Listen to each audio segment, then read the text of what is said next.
Hello again. Now you can start officially. Very nice to have you. We've been told by a bunch of people, like, you need to get someone in the sports world on. You need to get someone in the sports world on. And we've got the fastest woman in Lebanese history, which is amazing. Yay. And yeah, basically, how the hell did that all happen? How did you become the fastest woman in Lebanese? Did you grow up saying, I'm going to become the fastest woman in Lebanese history? It's crazy because I don't think as a youngster I ever thought I would be that, because first of all, I started playing basketball at school. So that was my number one sport. And it wasn't until the year I was about to graduate from school that I was kind of like made to choose. In a sense, يعني, do you want to continue on the basketball route or would it be track and field? I had experiences at school in track and field because we used to travel with SABIS every year to the different locations around the world. So Jordan, Abu Dhabi, Egypt. And I would win every single race in my basketball shoes, basically. So I'd finish like a basketball game. Okay, yalla Aziza. And then they'd all be like, when is she graduating? So... Anyway, so I decided like, okay, I'll take this seriously and stuff like that. And it wasn't till like 10 years of training till I actually broke the record, the 100 meter record. And that's the record that earns you that title. So it took a long time, but at a certain point, I knew that that was what I wanted, And when was the moment where you realized that you could actually do this professionally? Professionally is a very... weird word to use in Lebanon, I'm gonna say. And anything, by the way. That's very well said. We're gonna quote that. I can't really say professionally was like the idea I had in mind, but it was like seriously. Competing, basically. So I grew up, as I said, like my whole life competing, if you want. But I decided like the year I was about to graduate, so that was 2009, was the same year from school. That was the same year that. Lebanon was about to host one of the biggest competitions, which was the Francophone Games, so Jeux de la Francophonie. Yeah.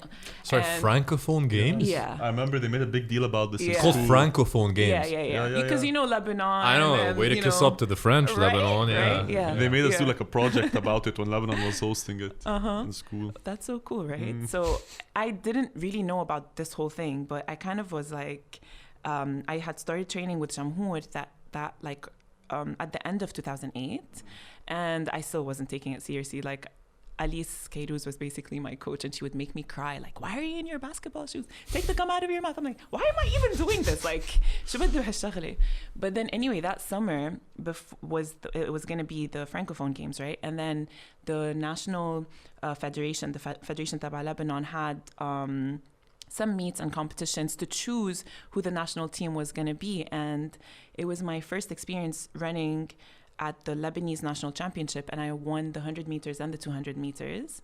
And everyone's like, who's this girl? Like, where'd she come from? And basically, I was chosen to be on the team. I think the moment I knew, like, this is what I wanted was at the opening ceremony of the Francophone Games. So the team had already spent, like, 3 months together.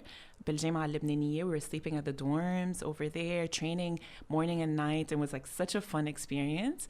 And then at the opening ceremony, I remember like we were the last team, because the host country, Nimshe, like the last team to enter the stadium. And Majd Rumi was singing, and like everyone was like so hyped. It was a show. It was a show, like lit. lights, and it was at nighttime. And I was like so excited to like go and like walk through that tunnel and like get to the stadium. And I remember I started crying. It was so surreal.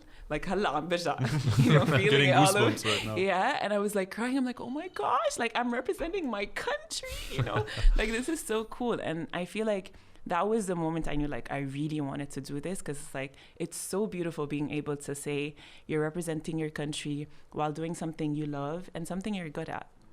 So yeah, that's how it started, I guess. No, I think that's such a nice story. Yeah, honestly, it's such a nice story. We're usually because there is, to be very clear, having done my research on you, you've battled a lot of adversity to get to where you got. So I'm glad we got like a nice part of the story out, and it's but it wasn't. I mean, it definitely wasn't an easy road to get there. Rainbows and sunshine. No, and butterflies. no, and you said something amazing, representing your country. Yeah.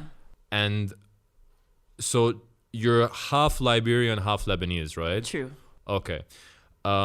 I don't want to sound like a psychologist or anything, but like, would you mind giving us the backstory? Like, how did your parents meet? Like, were you born in Liberia? Or? Yeah. So basically, my parents met in Liberia because my dad was working there for the longest time. And that's where they had me, in Liberia, obviously. But then, this is kind of personal, but I know it's more details. But anyway, so my parents separated when I was 3 years old.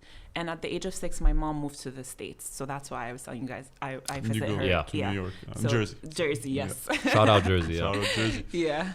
So, and I stayed in Liberia till the age of 10. With my dad and my stepmom, and my brothers were born actually in Lebanon, but I know we were all living in Liberia, Kamin Honik. So for my mom and dad Basfi, it was just me. And then my dad got remarried, and I had my 2 brothers who were also living there. The thing is, at the age of 10 was when we moved to Lebanon. And that was just because of the civil war in Liberia. Yeah, massive civil war. Was this the second civil war or the first civil war in Liberia? It was the second. There were multiple ones. Do you have any memories back then of Yes, for sure. I remember we were in school, and I was like in 5th grade at the time. And our school, like our class, we have like a balcony, and then you can see like trees and buildings and stuff like that. But anyway, we heard like guns. And it was like non-stop guns, and no one understood what was going on. I guess like the teachers probably knew, you could feel like the build-up, like what's going on in Lebanon at the time. But we were kids, so they're like, oh my gosh, something big's happening. And I remember that night we had to leave the country, and it was the second time I have a very vague memory of the first time we had to run away from Liberia, which was the time we had to get on a helicopter and get out of Liberia. But this time around, I remember standing on the balcony and thinking, oh my gosh, like this is going to be my last time here. I had like an internal feeling where I knew like this was it. So I'm looking around, taking it all in, and knowing I was never going to see this place again.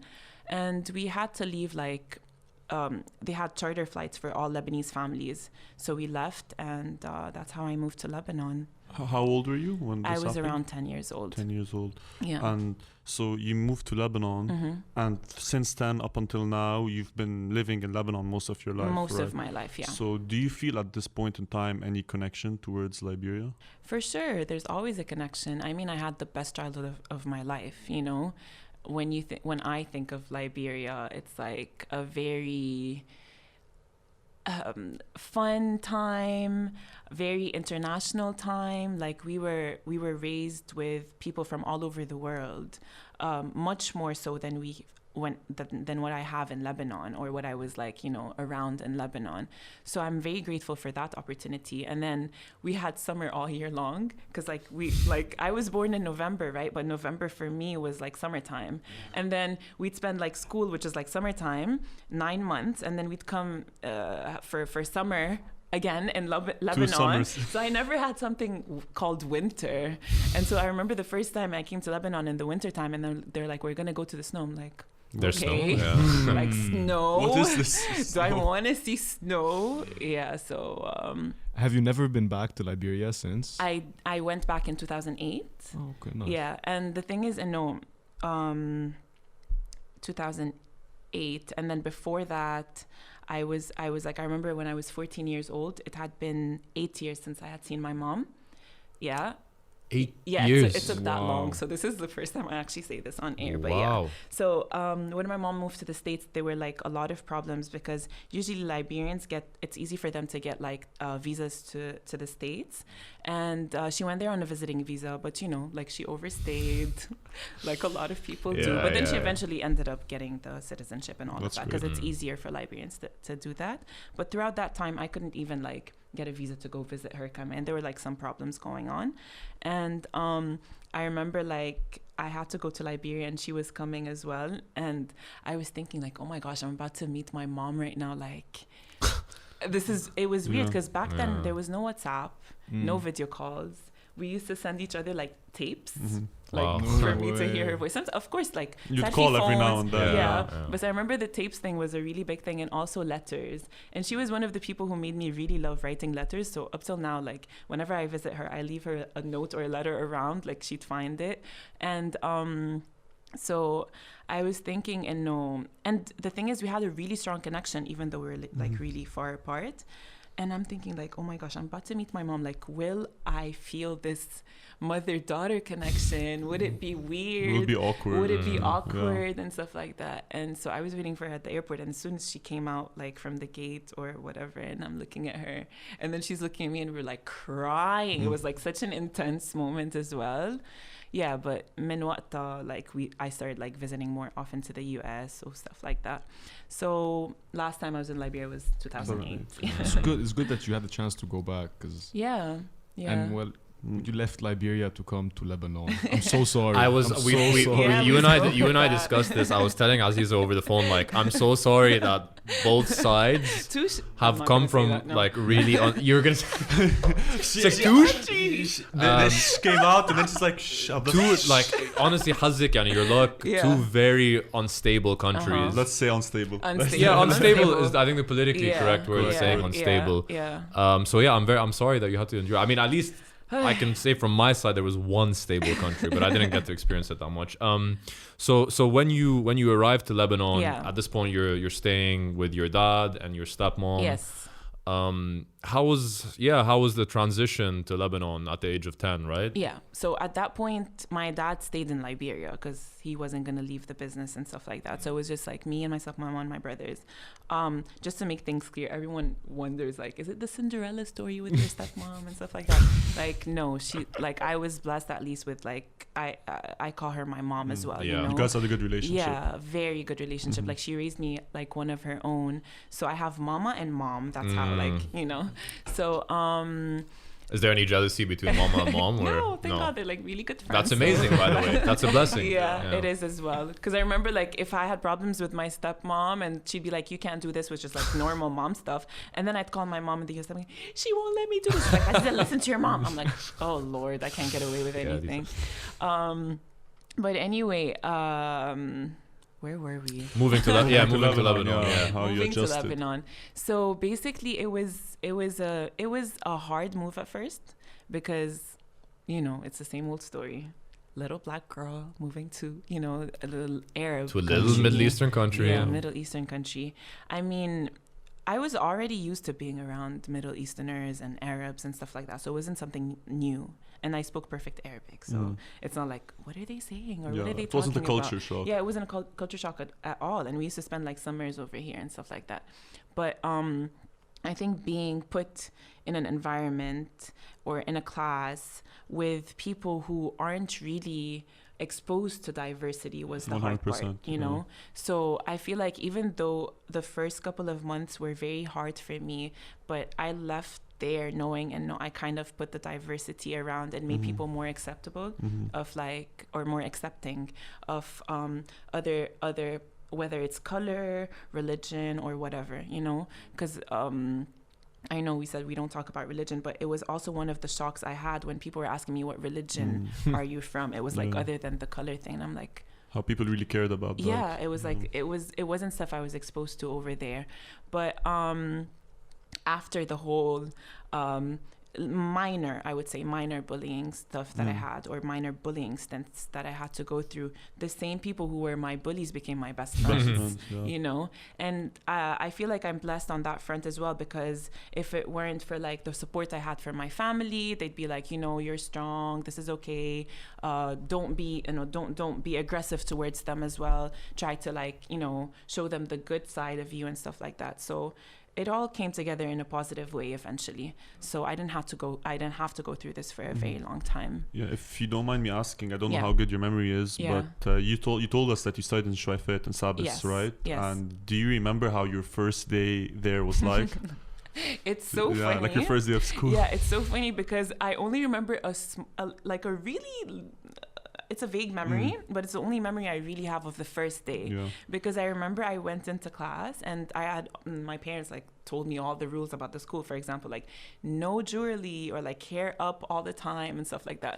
So I sat next to this girl and we didn't know there was like a seating chart, you know? So I just sat anywhere and she was new as well. And I looked at her and we smiled at each other. And then like I looked down at her shoes and she's wearing sandals. And then I'm like, why is she wearing sandals? Like, doesn't she know there are no sandals allowed? Those were part of the rules. Anyway, so that girl became my best friend, and we're still best friends till now. Yeah. So Nice. thanks to Birkenstock. This was a good plug. This was a good advert for Birkenstock. Yeah, so that's basically the only first day memory that I have. How about mentally, like going in? Were you a bit nervous, or were you Of going? course.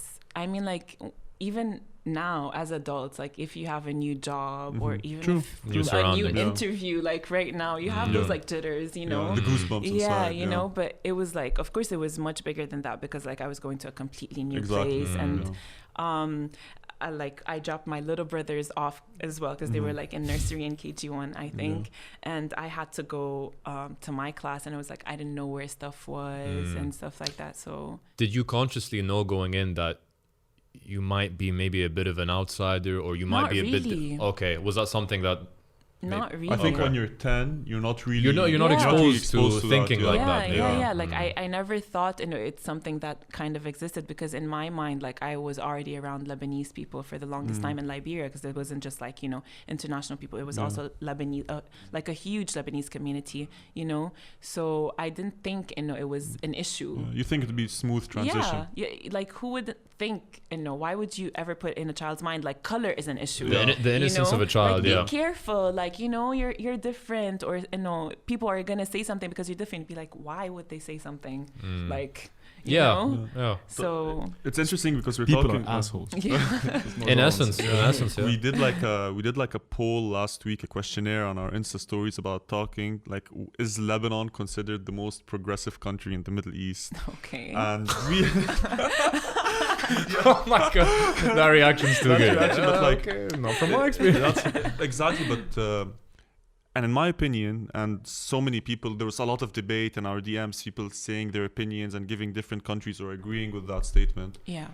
And the way that I look at it is that if Lebanon is considered the most progressive in the area, then our area is shit. Right? Like that's the conclusion. in my Yeah. opinion. Our area Yeah. is shit, man. Yeah. Like there's no Like, if it is shit. If this country, Lebanon, where we like make fun of people like, oh, انت واحد Mongoli, or انت واحد Suri, like if we use derogatory terms on people based off people's nationalities, Yeah. and we're Or considered races, progressive, right?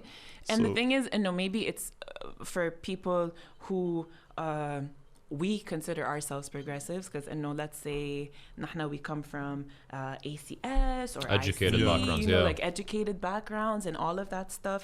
But at the same time, the most educated people you could still find to be the most racist or the most unprogressive Yeah. people on earth, so it's not a given. Like if you're educated, that means like Yeah. تفهم or like You're cultured. Yeah. Or stuff like that. So it's something that even up till now, like sometimes I go like, they tell me, لا لا هيدا معلم وبيفهم. I'm like, so That's the term. That doesn't, yeah. and that does not mean like they're gonna be a good person or a good Mazboot. human. And There's a Very difference true. between like education and being well read Yeah. and like morals and morality. yeah, for sure. 100%. It's a lot of it is how you're raised, but even more than how you're raised is peer pressure. Yeah. So some people might be saying shit that they don't mean, but they say it because it's like, I'll get a laugh out of my friends, and maybe I'll look cooler in front of their eyes, and so I mean I saw that in school. To as be well. honest, like I'm not gonna come down and sit here and be like I was the perfect kid. Even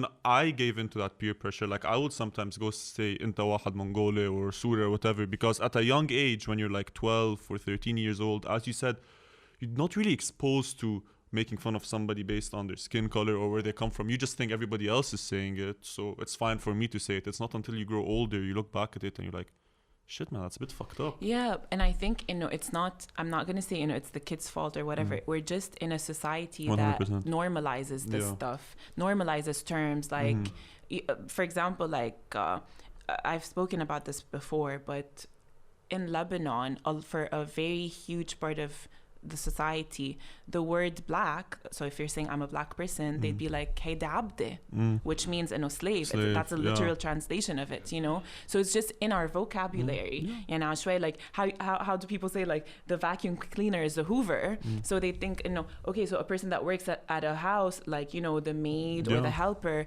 Silankiye or Filipiniye, or so those are the terms people use. So unless families really teach their kids, you know, that's not a term to be used, the kid will use it. So I'm not blaming the kids, but we need to have like more awareness about this. And maybe people think, you know, it's not such a huge issue because Lebanon isn't diverse, but you know, Lebanese people are going لبرا, let's say, or people من برا عم يجوا لهون. So we need to make this an issue because it is, you know, it's those minor issues that add up to make the bigger picture. And right now, to be honest, I'm sure so many podcasts and so many people talk about like how horrible of a country Lebanon is for like, you know, people من برا or people of color or stuff like that. It's so sad. Like أنا بالنسبة لي Lebanon is like a huge part of who I am, and I feel so bad what I hear negative things about that, you know. We all do, I feel. It's not my Lebanon. It's not the Lebanon that it's not represents the one, me, you know. We had a guest who mentioned that we have this habit in Lebanon of like relegating certain ethnicities to jobs. Yes. So for sure. If you're a domestic worker, you're an Ethiopian or a Filipino. If you're in construction, exactly, Benzin Bangladeshi, or if you're this, you're Syrian. Yeah, true. And look, صار وفلوا. Yeah, better for these nationalities to leave. But like it's such a tough thing because how do you break that? At the end of the day, these people are coming here because they need jobs, they need opportunities, they're trying to earn a living. So is it like, do we need to provide more education? Do we need to do more to... For sure. What can we do to get people to know? You know, sometimes I realize like when I talk about this stuff and I say, okay, so when I was in school, someone called me Selenki or whatever. Let me go back to that point of saying, and no, it does not affect me when people call me Selenkiye as if it's a bad thing. The word Selenkiye or the nationality Selenkiye is like... It's a nationality. It's a nationality. And they have a beautiful It's like saying you're Norwegian. Okay, I'm Norwegian. Their country is so nice. But what I hate about that is how derogatory they make it sound. Like, why are you incorporating such negativity into such a beautiful ethnicity? You know what I mean? So again, when someone calls another person a Mongolian or whatever, Bengali, you know what I mean? It's not a negative term. So I'm not feeling bad because they're calling me this term. I'm feeling bad about, why do you think this term is going to make me feel bad? Why have you made this term derogatory? Yeah, why have you made it hate? You're trying to put me down, but you're using this word like why? Why do you think this is something? Like, again, people are assholes. Yeah. And they're stupid assholes. Exactly, but that's how it goes back. You were saying, and how do you think we're going to change that? And I feel like it has to go back to the parents. So maybe this is our generation, or the generation اللي عن جد بيفهموا, the generation that are really cultured. If you think you're going to travel and go like, yeah, I'm going to go to this trip to Sri Lanka because I want to, woohoo, vegan, boohoo, whatever stuff like that. A lot of people have been going to those trips and I respect that. But at least bring that with you and teach the people around you. Sri Lanka is a beautiful country. Sri Lankan people are really beautiful people and it's not a derogatory term.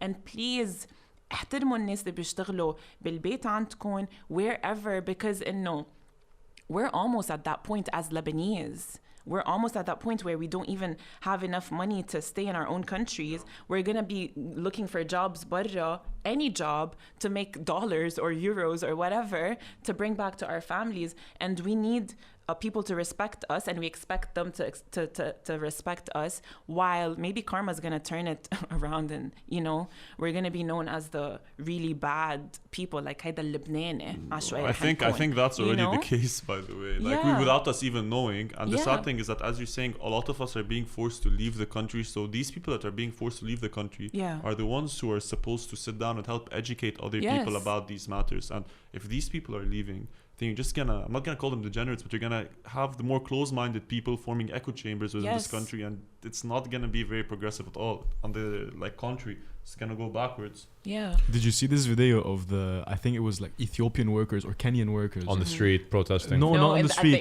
at the airport. Ah, yeah, They were yeah, leaving yeah, and they were yeah, taking yeah. this video. Yeah. They were like يلا باي لبنان احنا Yeah. مستنيين Yeah. تجوا بركم تشتغلوا عنا تعالوا Yeah. اشتغلوا عنا بس ما بندفع لكم دولار. You That was know? amazing. I mean, like, you'd understand how they got to that point. No matter how, like I was looking like, okay, so, you know, I feel where the anger is coming from. No matter, like, they come in, I don't believe in, you know, fighting anger with anger. But, you know, come in, you'd understand where that is coming from. Like, لوين وصلناهن, you know? So... But Aziza, you know the scary thing? The scary thing is, and you spoke about domestic workers, when you have something called the Kafala system in a country, Yes, oh my dear that Lord. means that your government has not protected anyone against bigotry or racism. That's It's true. as simple as that. Your because government is endorsing modern day slavery. That's so true. That's what it is. Modern that's the day quote. slavery. That's the sentence. Yeah. It's modern day slavery, For and sure. and when it comes from a government level, then it's systemic because I don't think we should even get into that. I don't want to get because into we it. already know No, what because our government is. 100%. And Yeah. But that's we're talking about this topic. we Yes. wanna. We always Yes. like the whole point of this podcast is we don't want to talk about politics. Yeah. But when we get to the root of problems and talking about socio-cultural things, it always comes back to It them. always comes back to that. And it's NGOs doing the work. Yeah. It's people doing the work to Yeah. educate Yeah. and to the open grassroots them. organizations and all of that, for sure. 100%. And not to get into them because they are Bunch of assholes. fucking scum. Is that a nice word? Nice word. It's They're not bigots. not Not- hard not enough. big enough. Not hard enough, bro. Fucking scum for now. Can't. But when you came here and when you said there was mild bullying, did you find that sports was an outlet to fit in? Like, I think so.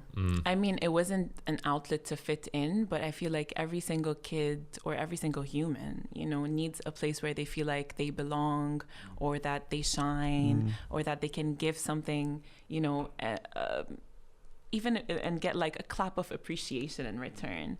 And I feel like I had the opportunity to shine in the sports, you know, sector at school because I became known as like the fast girl, the basketball. Did that piss you star, off? No. Or- okay. I mean, like it was never Yeah. something. I don't think I take stuff negatively ever. Like, I don't think you do actually. I'm dead. Like I always try to look at the bright side, and I think that's what really helped me get through Lebanon. I think, but because I know I've had even up till now. Like I think a few days ago. This is a very silly story, but a few days ago, my sister was on a call with her friends. And again, my sister is 17 years old. And the new generation, لازم بيفهموا, you know? So she was like, guys, say hi to my sister. It's our new group of friends. Like I know some of them, others I don't. And then they're like, oh, no, she said, the guy was like, oh, can I say hi? She was like, yeah. And then he was like, hi. And then I'm like, hi, guys. And then I turned and then I heard her saying, إنه لا شو بك إنه how are you talking like that? أنا محلك بروح بكي بحالي ما شو, get away from here. And then like he closed the phone and he left because he felt so ashamed. But what did he say? He said basically, are you from Ethiopia? I speak Ethiopian very well. Oh, You know what I mean? the stereotypical. Like it's the typical thing. Like they see a black person and they associate that with that. Hala. As much as it's like it's not something that I take like super negatively because no, we're in Lebanon. Like That's oh my gosh, like we're in Lebanon. That's the worst excuse. Like we're in Lebanon. These things are It's okay. They sad. happen. It's sad that should be an Sad excuse. that it still happens. It's sad. I don't get it. Like I don't get it. Like maybe. إذا أنا ما بدي أخذها in a negative way, okay, he's really trying to be friendly, like, oh, I speak Ethiopian, so let's talk Yeah, or but whatever. come on, that's Let's you know, just be but realistic. like why are like why is this generation bad on him? When these comments come out of like pure ignorance, because I really feel like you maybe you're right. He was trying to be nice, you know, but It's like, being do you- misinformed, like, maybe. Do you know so little that this is the only comment that you can say? Yeah. Like, come on. But that- some people really do it on purpose. But so that's the thing about Lebanon. Like if you That's get bad anybody people. like These are that bad looks a bit like a person of color, a person Yeah. from East Asia, Yeah. or a person from India or Pakistan. If you get anybody like, oh, I'm gonna they're get automatically in a box. exactly like you're gonna be looked at like, let's Yeah. say we're like 5 Lebanese sitting in a room, and you have one of these individuals walk into the room, there's always going to be, even if they don't say anything, there's going to be that awkward look, like, you know, you're different. Like, you know, even if you're in a different country, because I've seen it in the UK where I'm with Lebanese people. That's true. And a person from one of these countries walks in. Yeah. There's already that look, you know. Imagine in the UK, Lebanese UK. people do this shit. Yeah. But do you feel, the opposite? I know, مثلا, if you're with a group of people on from the contrary, UK and like, then they're looking at you in a different way? When I was living in London, I always had, like, I was friends with people from so many different nationalities. Yeah. And when I was in university, the nice thing about London is that people always integrate with each other. Yeah, and you have people like groups. You don't have most of the people like instead of Lebanese all being Lebanese, you have people from all around the globe chilling with each other. So when I would join them, they wouldn't even care. Of course. Like, oh, you're Lebanese, cool. Oh, don't you have this in your country? Hummus, tabbouleh, blah blah blah. I never ever felt people were actually racist or looked at me differently because of my nationality. I feel like it's the opposite. They kind of like are intrigued and want to know. 100%. That's how I feel. Come in, like if I'm in the States, like I'm already like a person of color or stuff like that. But if they know I'm from the Middle East, they want to know more. They want to know more. You know, it's not like a look of like, oh my gosh, she's from the Middle East. Get away from me. Yeah, Can I catch that? 9/11? Yeah, exactly. So it's like people are just more intrigued. And I feel like that's also part of the education system and exposure as well. Exposure, yeah. It's like, but again, it's like the government's part, you know, of making it more of like, let's teach our generations to be more accepting and stuff like that. You said something that it comes from exposure, and you said your time in SABIS, when you came and when you left, were very different. So what do you think you did to kind of educate people and open their eyes? Was it just being there, or did you actually have to explain and educate? Not really. I think because as a child, you don't think about the whole explanation thing. It's just like I don't want to say my presence as if it's like my presence. Yeah, but I mean like just being exposed to like people of like different, whether it's color or whatever and stuff like that. But I was just like friends with everyone, and I think being a star athlete is about that, because like there was this one point where my poster was like on the school's front, like entrance and stuff like that. But you know, having someone who's different being there kind of like indirectly, you know, makes people more accepting, you know. So if I'm just talking about like my class, for example, because I'm not going to go into this whole big thing, but you know, I kind of did make those bullies my friends, you know. Yeah, so it's like people from different cultures whose parents maybe wouldn't accept, you know, different people, you know what I mean? Yeah. So that's the little change that you killed them with kindness. Yeah, you know, when I look back, I'm like, okay, so Sorry, yeah, that was my inner Beyonce. But yeah, like sports also play, like I've seen it as well in the West, especially during the 70s, how sports play such an important role in order to break down like racist divides between people. I think Magic Johnson, I watched a documentary about Magic Johnson. He used to live in Lansing, Michigan. And there was this thing about busing in the States in the 70s where they had to force the white kids and the black kids to go together to school in the buses, and they'd always fight. And he said the thing that brought them together in his school was basketball. Like if it wasn't basketball, they wouldn't have been, like there was a lot of fights going on and people would get beat up, even killed sometimes. That's true. So I could easily imagine how you, being a sports star in your school, helped break that divide to a certain extent. Yeah, but of course in Lebanon it's not that huge. It's not like, you know, the racial divide like that's in the US. But because our racism is completely different. But using that because that's super extreme, and how that helped over there is a great example. So for sure, it's kind of like similar in a certain way. Yeah. How weird it is that racism developed so much that you have types of racism. You have a category. Like, this is some class A racism. Like, this is the one with extra salt. This has garlic. This is like low quality racism. You even have like corporate racism, like in racism in the workplace and shit. Yeah, for sure. But when you were competing, you didn't feel it as much, right? Or were there... No, especially because, like, I think it's because, you know, in the sports world, you would categorize, if we're talking about basketball or sprints, or like, you know, running, they'd say, you know, the black people have an advantage. Yes. No, we've all heard. Yeah, we've all heard this. It wouldn't be like, okay, it would be like, oh my gosh, she's gonna beat us. And it's true. Like, yeah, you know. So before you'd even fucking show your skill, it's like she's gonna beat us. Yeah, but it's not always the case. But again, it's like, you know. It's a stereotype. Says the fastest woman in Lebanon. No, it's not always. But yeah, by the way, just beat everyone. She's like, it's not true, but at the same time, I beat fucking everyone. Yeah. Yeah. You were supposed to. You're one of the two contenders who were supposed to go to the 2020 Olympics in Japan, right? And awesome. How did that feel though when you realized that the Olympics were postponed? It was kind of like a great feeling for me, to really? be honest. You know why? Because I'm gonna tell you why. So because basically I had just moved from Jamhour, which was like my club for the past 10 years, to Antoniye. So it was like new club, new coach and stuff like that. And usually it takes like a 4-year cycle for an athlete to prepare for the Olympics, because the Olympics is like every 4 years. So I moved to Antoniye end of 2018. So from end of 2018 till summer of 2020, that's only like 2 years of preparation.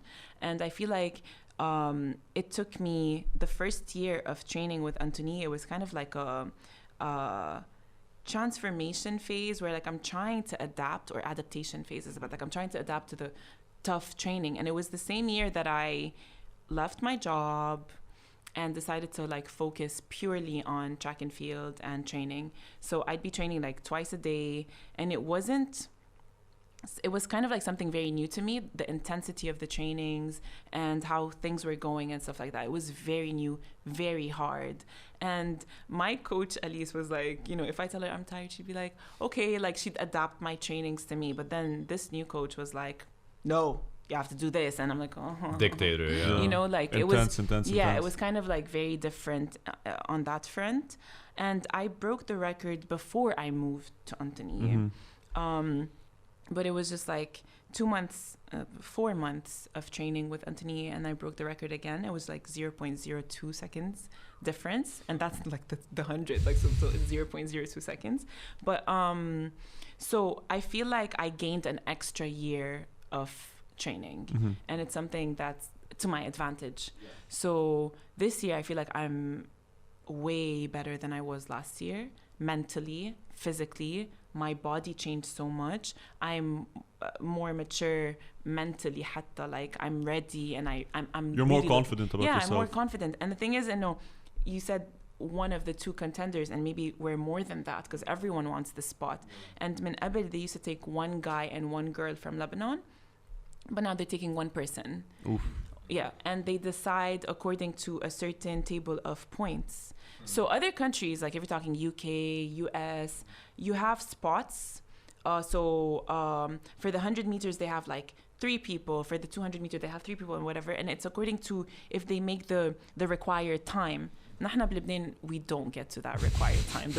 Like, it's probably according like which political party do you support? Who you has support the best them, connection? or you'll come on. But I'm not as good as her. Thankfully, it's not that. Okay. Thankfully, Really? yeah. That's how my mind just goes. Because it's the International Olympic Committee who sets a standard. Okay, fine. And if you don't make that standard, there's another rule where, according to your time, or let's say distance, if you're a jumper or a thrower and stuff like that. So for example, if I have 11:73 seconds, that's the 100-meter record, it gives me a certain number of points. And then you can compare me to a guy, to a thrower, to a runner, to whoever other events, and they also get points, right? So they choose the person with the highest number of points to go to, whether it's the World Championship, to the Olympics and stuff like that. So now the person with the highest number of points in Lebanon gets to go to the Olympics, you know? So that's why I'm saying, so far it's between me and my training partner, because we have the highest number of points, Lebanon.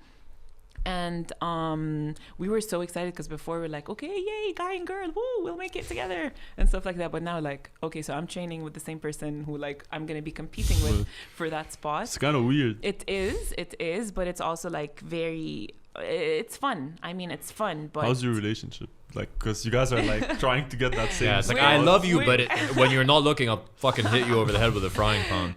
I mean, fortunately, we have a really good relationship. Like, we're really, really, really great friends, and we really do push each other to the max. Yeah. And I feel like that's what we need. So at the end of the day, no matter who gets the spot, whether it's me, him, or other people, you're gonna be proud. We're gonna be giving it our all, So I'm pushing myself way past anything I ever thought I could push myself to get to. So, yeah. But do you think this, because this is my perspective on you, we spoke about fleeing from the civil war, we spoke about coming to another war-torn country, essentially, and dealing with discrimination and on top of all of that shit that you had to go through, you have something which we haven't spoken about called hamstring syndrome, which is you would know better than me. It's I just read that it's incurable, which was like a scary thing. So if you'd mind talking to us about that. Yeah. So I basically said, I talked about how I started professionally representing Lebanon in 2009. And 2010, I got second place in the Arab Junior Championship in Egypt, which was like one of my, most notable achievements. And then I was selected to go to the World Junior Championship. So I was also like around 18 years old. And they choose one person, again, according to points. And I did a lot of stuff after that. And then everyone was saying like, wow, Aziz is the next big thing. Like she's going to be the person to break the records and stuff like that. And end of 2011, I kept, having this recurring injury. And it was like my hamstring, it would hurt so much and stuff like that. And I wouldn't know why, because I went to physical therapists, the best physical therapists in Lebanon, the best, doctors and stuff like that. And no one would know what was going on. They'd be like, it's psychological. I'm like, what do you mean it's psychological? Like the thing is, like I couldn't sit, like خدي بنادول عشوائي رح يقولوا لي. Like I'd sit and I'd be in pain. I'd stand and I'd be in pain. I'd be driving to uni and I'd be in pain. And like there was no cure or whatever. And that's when a few years later, the doctor told me, and this is called hamstring syndrome. And they actually tried the first trial of something called, it's like, like how the coronavirus vaccine. So I was like the first person in Lebanon who actually tried the PRP. So it's like plasma-rich platelets or something like that. Scary, so they take blood from you, and then they take the white blood cells and then like re-inject them to your body. And it kind of like helps heal faster and stuff like that. But then now they figured out they had to do it more than once, but they tried that on me and it wouldn't work as well. So I was at this point in my life where I was thinking like, why am I even doing this? Like I wasn't able to run the 100 or the 200. I wasn't able to make the teams, and if I tried to run I would be in so much pain. And then from one point being like number one to like not even making it, anywhere near competitions, and the people who I used to like run faster than were running much faster than I was. So it was a very, very tough time for me. But then eventually I learned how to live with it and kind of like work around it. So at this point in time, thankfully, I do not feel it anymore. But sorry if I ask, what are the limitations of hamstring syndrome? Is it just what is it? What is it? Like, is there tightness? So basically, there are like little tears in your hamstring. So if it's like a big tear, you can get a surgery or whatever, or like wait a certain time and then it would heal. You don't need a surgery basically for hamstring pain and stuff like that. But holy little tears, like I don't understand why they weren't healing. But then now there are techniques like, with time, and maybe because we were in Lebanon, ما كانوا يعرفوا what the deal is. Because I remember I used to talk to my friend in Jamaica, and this guy won, I mean, he got third place at the Olympics in the 110 meter hurdles. And he'd be like, Aziza, if you had a hamstring problem in Jamaica, you'd be over it in like a month maximum. Like, oh, please don't tell me that. And it took me like 2-3 years of me not running my race, which is like the 100 meters at the time. I hated the 200, by the way. So it took me like 3 years to be able to run that race again. And then it took me like the best time I had in the 100 meters was back in 2010. And it wasn't until 2014 till I ran better than that time. So just imagine like how long it was. And okay, so I graduated uni in 2012, and while I was working, I kept training. But I feel like all that time, I wasn't really taking it seriously, And I feel like that's because of the environment we are in Lebanon. It doesn't make you feel like sports is something important. Like it's a hobby. Even up till now, I like a lot of people tell me like, what are you doing with your life? Do you just run? I'm like, yeah, you could do that, Unfortunately, like, yes, if I were in another country, maybe I would have had better opportunities to be better, 100%. to run faster, to not just rely on points to go to the Olympics, you know, like I'd actually make the time because things would have been different. How I trained as a kid would have affected, you know, me running better and stuff like that. But we're just not in that country, unfortunately. But hopefully one day we would be. That's so interesting that you mentioned that, because even the fact that you're the fastest woman in Lebanese history, none of us have heard of it. Yeah. You know, Just by chance we found out. You know, we had to really look for it, and we had to look for interesting guests, and you came along, and it's a few things I want to ask you. It's, you know, I think I know the answer, but do you feel celebrated enough for the achievement that you've done? And not more than that, how do you make it a professional career? Because I know that at one point you're working in the family business. Yes. And you said, no, I need to follow my passion. I need to pursue my passion. So yeah, like those two things I just kind of wanted to. Okay, so as a career in Lebanon, it's not something that you could live off of. Again, I was fortunate enough to have like really supportive parents who from a young age really, you know, helped me. They pushed me to like, yes, you should follow your goals, do whatever you want and stuff like that. So me working with the family business was actually something positive for me because, you know, I travel a lot as an athlete. And by the way, so the federation pays for all of our travels. So it's not like out of pocket or stuff like that. So if I have a world championship, Arab championship, West Asian, whatever, and stuff like that, the national team expenses are all covered by the federation. And like gym stuff, like if I go to the gym, I go to a track, those are covered by the clubs. So I've never paid the gym membership ever. Nice. So I feel like that's pretty cool. Hook us up, man. We're getting kind of fat in quarantine. It's going to be really weird once I stop like doing this professionally. But yeah, so I've never paid the gym membership. So I have like sponsorships as a batak from different places. Like my club right now, Antonian, covers all of that stuff and stuff like that. But can you make money out of it as like a way to live? No. So again, if my parents or my family wasn't supportive, maybe I wouldn't be able to do this, you know, as a career, as a batak. But I chose to actually not worry about making money and pursuing, you know, riches, glory, or whatever, to actually like be a better version of myself. You realize in life that life is so short for you not to be doing something that you love, for you to actually be working a 9-to-5 job and just to like, you know, let's accumulate wealth and try to buy this and do that and stuff like that. Like that's just not me. I'm not saying that's wrong. Of course, some people love that, but everybody has to follow a certain passion they have in life. And I feel like if I'm able to show people like you can do this in a certain way, and hopefully it's going to be easier for the next generation to actually do that, like why not? I am so happy. And I feel like the whole lockdown thing made me really realize and know, if the world ended today, would I be happy? And I'm like, oh my gosh, like yes, you know, I'm doing something I'm really passionate about, while at the same time being able to represent my country and putting Lebanon out there on a pedestal. And you asked if I feel like I'm celebrated enough. Even though it would be nice to be celebrated, it's not like my ultimate goal.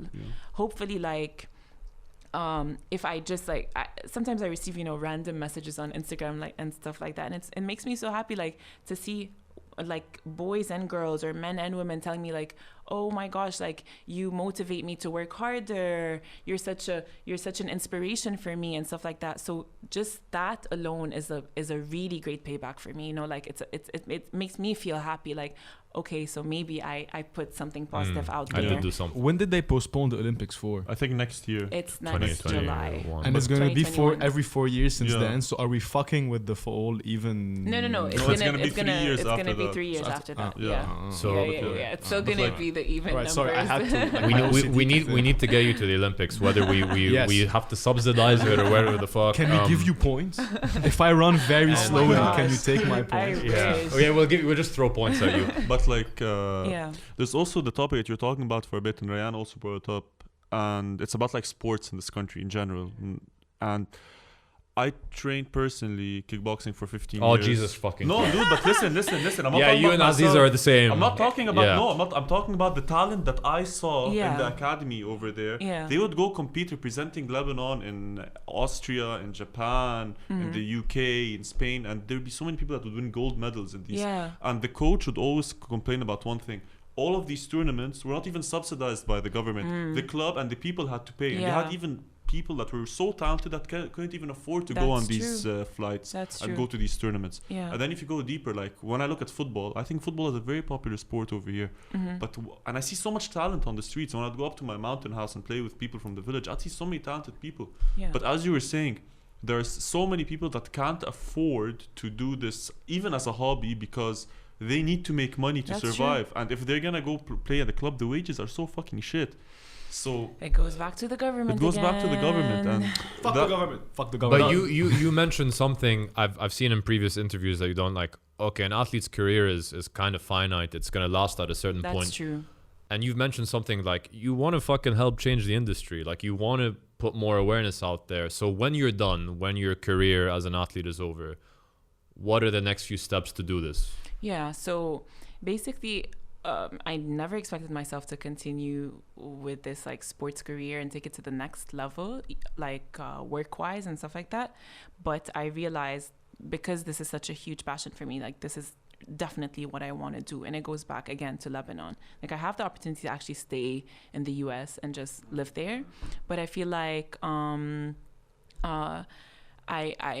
need to come back and help here. So I got accepted to a master's degree in sports management in Boston, and I'm also still applying to other sports related fields like industrial psychology of sports, which would deal with that's very interesting. Yeah, with the whole, it's actually just industrial psychology, but I decided to add the sports part because you know we need to do a thesis, a master's thesis and stuff like that. And I would definitely be applying it to Lebanon and try to change like the whole structure, you know. Hopefully the government would allow us to do that, but again, that's what NGOs are for, and that's what people who are passionate about sports are for. Like my coach is a really passionate person about sports, and I feel like at this point he's really been helping me so much with like the guidance necessary to, you know, he showed me that there is hope in the sports world. Like his whole thing is all in sports. Like he owns the gym where I train. He actually has a sports technical school that he opened, and he's thinking about like opening more branches. And like he also coaches the basketball national team, like the physical preparation for national basketball team and the football team. And like he's so into the sports world. Involved in all sectors, basically. In all sectors of sports. And like he made me see like, yes, there is an opportunity to actually like, إنه لا مش لأنه نحن بلبنان we can't do this. If you want to do it, you're gonna do it, you know. And he's one of those people who says like, no, we're not gonna leave Lebanon. Like we're gonna make Lebanon great again. Make Lebanon great again. Yeah. So it's something that I'm really passionate about now. Like if it doesn't work for me, at least I really want to try to make it better for the future generations, you know? Yeah, of course, like I'm giving it my all, like I'm working my ass off at the moment, but Anjad, like I really want to make it much easier for the next generation. Hopefully.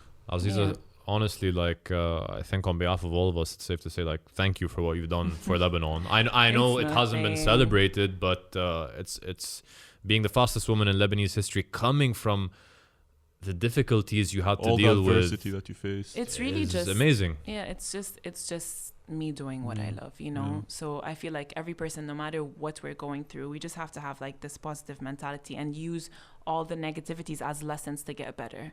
So it's not like, okay, yalla khalas, we're just in this negative situation and give up, you know.